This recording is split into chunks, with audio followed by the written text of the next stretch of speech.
confirmation xam nga confirmation mooy. non accusation il faut pas confirmation. accusation man mën naa xalaat ni. attends man mën naa xalaat ni kii dañ koo torturer torture boobu moo tax santeem sooxe détérioration santeem boobu moo ko yóbbu ba mu dee mën naa ko xalaat man. mais loolu est-ce que c'est une accusation contre quelqu'un parce que torture yi l'intéressé moo ko wax. donc loolu xam nga liberté d'opinion loolu bu ñu toppee noonu yéen sax dootu leen mën a def analyse parce que quand il se pose un problème da ngay analyser di def ay thèses ak ay hypothèses ak ay antithèses xool tous les cas de figure possibles et imaginables léegi loolu liberté boobu ñun bu ñu ko amul mais ça veut dire que on est en dictature léegi nag li différent mooy nga joxoñ baaraamu tuuma ni état bi moo rey Imam Alioune Badara Ndao alors loolu c'est une accusation c'est une affirmation mais man sañ naa ni jafe-jafe yi ñu ko indil ci ni ñu ko doon torturer am na jeexital ci santé te loolu mën nañu njort ni loolu mën na ko yóbbu. mais selon les informations à tort ou à raison. selon les informations du état bu Sénégal wala procureur moo autosaisir médecins yi ñoom ñoo porté plainte directement. ñoo porté plainte kat. Abdou Karim Gueye ak yi nga xam ne mooy le professeur Cheikh Oumar Diagne. waaw léegi xam nga ñun xamuñu lu nekk ci dossier bi ba tey jii. mais xam nañ ni c'est lié au décès. de l'imam Ndao. ñun aussi li ñu dégg mooy le procureur moo autosaisir. ñun information boobu la ñu yor. nous on a les informations que médecins yi. ni procureur moo autosaisir. comprendre nga. parce que man gisuma fu ñu mettre en cause liggéeyu médecins yi ci seen ay propos ci seen ay déclarations kon man li ngay wax ni man mënuma ci sukkandiku parce que du élément bu man maa ngi koy doog dégg. nous on a ces informations. waaw mais nous aussi on a des informations comme quoi c'est le procureur qui s'est autosaisi. léegi nag comme ñun am nañu on est proche du dossier. parce que avocat bi suñu avocat la ñoom ñu ngi nekk en audition diffusion de fausses nouvelles lañ leen toppee bu ci kanamee dans quelques minutes dana leer on saura les tenants et les aboutissants parce que moom à ce stade-là mënul dugg dans le secret de l'instruction et de l'enquête donc démb il a intervenu wax les grandes lignes mais détails yi avocat du ci dugg. donc mais ni nga déggee ni médecins yi ñoo porté plainte. noonu aussi ñun la ñu déggee ni procureur moo autosaisir. léegi de toute façon le dossier sera mis sur la place publique. ba noppi nañu xam lan moo ci dëgg ak lan moo ci dul dëgg. Clédor génn àddina Imam Alioune Badara Ndao bëri na aussi polémique gis nga sax l'observateur am na benn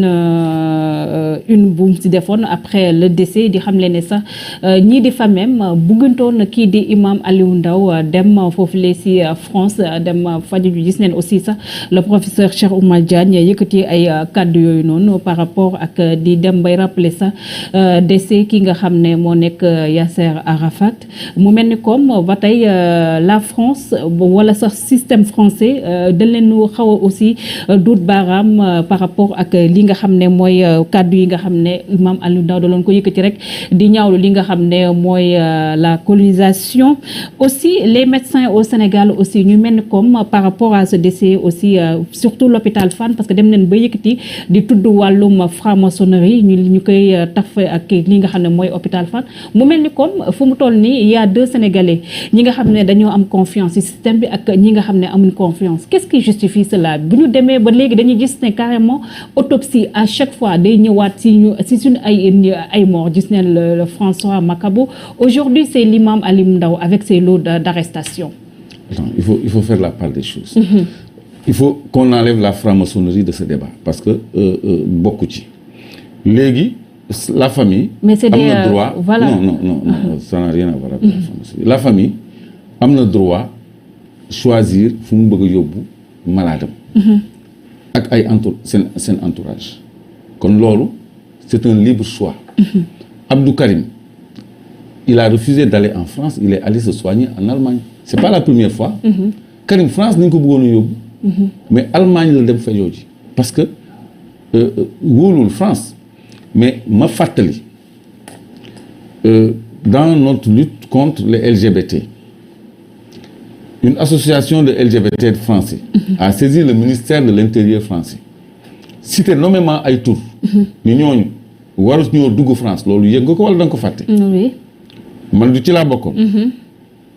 Cheikh Omar Diagne ci la bokkoon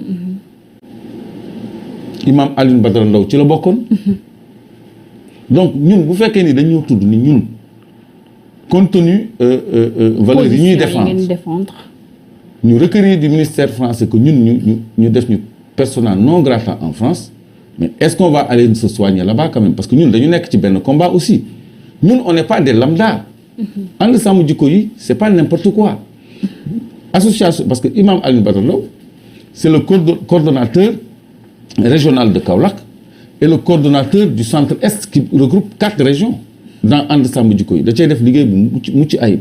te kooku mu ngi ci blacklist boobu dañu blacklisté en France alors léegi ku ñu blacklisté en France looy dem fay jooju foofu kooku c'est un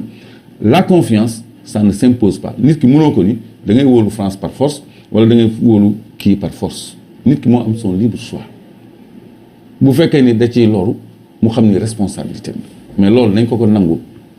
ni Karim bañee woon dem France noonu la entourage yu Imam Alioune Badara Ndao amee njort bu ñaaw ci France mi nga xam ne dem nañu ba blacklisté ñu même su fekkee ni benn association moo saisir ministère de l'Intérieur loolu c'est-à-dire Imam Alioune Badara Ndao c'est pas n'importe qui c'est pas un Sénégalais simple boo xam ne dafa am un problème de santé dem dafa am lu muy incarner ak lu muy symboliser donc dafa nekk cible le nouvel ordre mondial gis nga discours Cheikh Omar Diagne dégg nga discours Alioune Badara Ndao ñoom ils comprennent ces enjeux géostratégiques qui marchent c'est ni ñu bëgg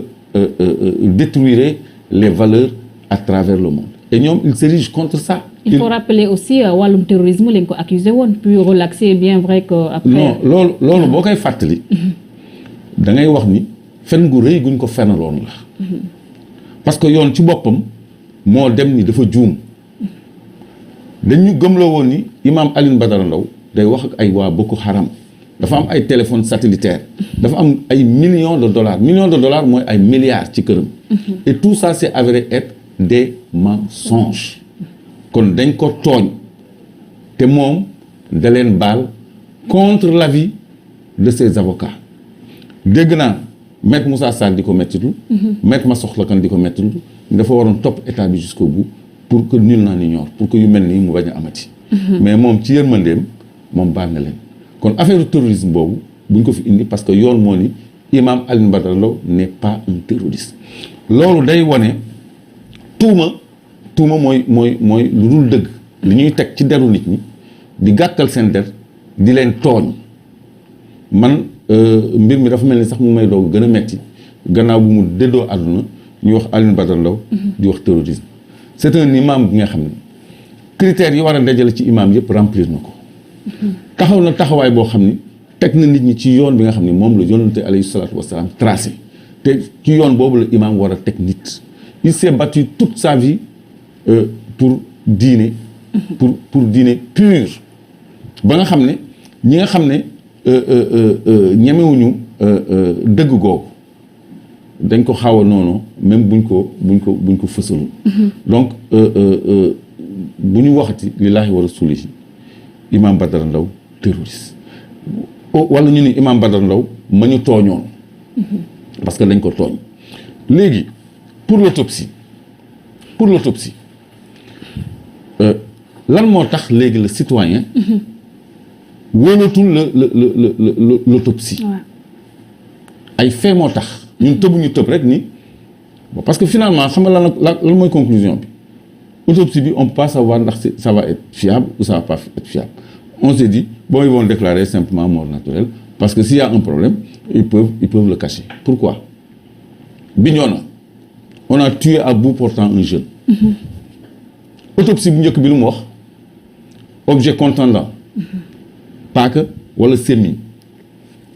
moo ko rey def contre expertise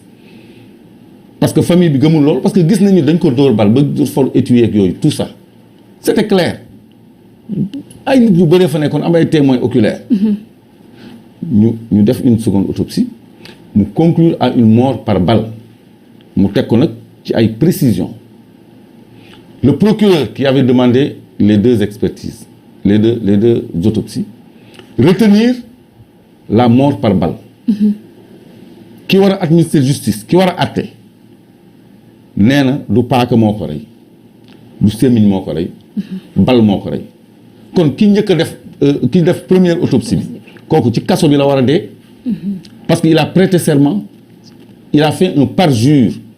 parce que c'est un agent assermenté il a menti